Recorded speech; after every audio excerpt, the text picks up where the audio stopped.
Cette nuit, j'ai encore cauchemardé en voyant ça. Ou ça. Ou encore ça. Ah là, regardez bien Uber Fox qui va vous arriver. Vous nous volez notre boulot. Ils nous volent notre travail. Ils nous volent notre travail. Ils nous volent notre travail.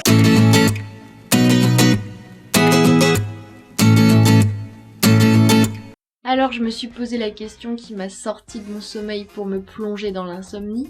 Quelles sont les raisons des taxis pour se mettre autant en colère? Alors comme d'habitude, je pense qu'il y a les raisons que l'on voit et les raisons que l'on ne voit pas. Ce qui est certain, c'est qu'il y a l'arrivée d'une concurrence déloyale sur le marché traditionnel français. Parce que en France, quand on veut trimballer des individus dans une voiture d'un point A à un point B, il faut acheter une licence. Or, ces nouveaux arrivants ne l'ont pas. Et ça fait très mal quand on a vendu corps et âme pour ce fichu papier. Pas étonnant que les taxis réclament l'égalisation des contraintes, sauf que si cette concurrence fonctionne, c'est peut-être aussi parce qu'elle répond à un besoin. Que ce soit Uber, Jump ou Hitch, ces startups proposent des offres plus variées, carrément moins chères, connectées dans une dynamique collaborative et spontanée qui non seulement crée du lien social mais aussi des ressources tout en répondant aux attentes des particuliers. Waouh! On a donc d'un côté un pouvoir qui impose une réglementation stricte au taxi, et de l'autre des individus qui collaborent pour mettre en place des solutions de transport. Donc, est-ce que les nouvelles offres sont vraiment le problème des conducteurs de taxi?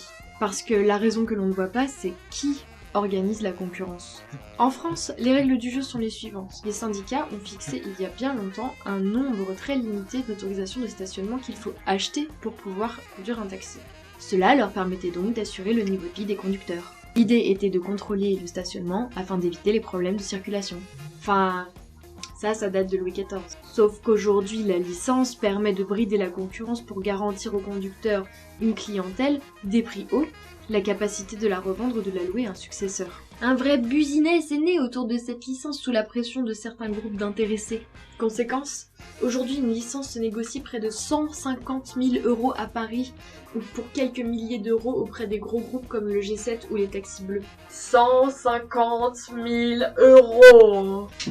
Et à qui va tout cet argent? Certainement pas aux consommateurs. Si les Français avaient les moyens de se payer le taxi, ça se saurait. De plus, ces entreprises fournissent des services de centrale téléphonique ou de publicité sous une marque commune.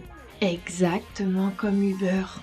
Cette réglementation fait donc du taxi un produit de luxe pénalisant le coût des consommateurs comme des conducteurs. Donc, l'existence d'une concurrence à l'échelle des particuliers ne paraît plus si déloyale. Donc la vraie question, en fait, c'est comment sauver les conducteurs de taxi et en même temps sécuriser les nouvelles offres. En gros, comment ménager la chèvre et le chou. Ou le chou et la chèvre. Et plutôt que de supprimer les nouvelles offres, pourquoi ne pas faire entrer les taxis dans la course? Oh, le jeu de mots! Parce qu'en vrai, conducteurs de taxi et conducteurs du dimanche, ce sont tous les mêmes.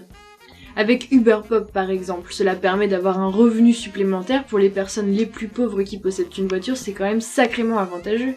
Mais de l'autre côté, chez les taxis, il y a un monopole ultra réglementé du business des taxis qui ne leur permet pas de diversifier leurs offres. Et par exemple, en France, ouvrir un business de taxi spécialisé pour les personnes en situation de handicap, c'est impossible. Et si finalement retirer la licence n'était pas la solution, et pour les taxis, et pour les offres concurrentielles? Parce que plus libres, les taxis pourraient se défendre face à la concurrence et dynamiser leurs offres. Et nous, usagers, on serait tout contents, on aurait plein de possibilités pour choisir celle qui nous convient le mieux. Parce qu'en fait, dans une économie plus libre, ce sont les usagers qui ont le pouvoir. Donc si certains ne sont pas d'accord avec les pratiques commerciales d'Uber par exemple, ils peuvent continuer à prendre le taxi.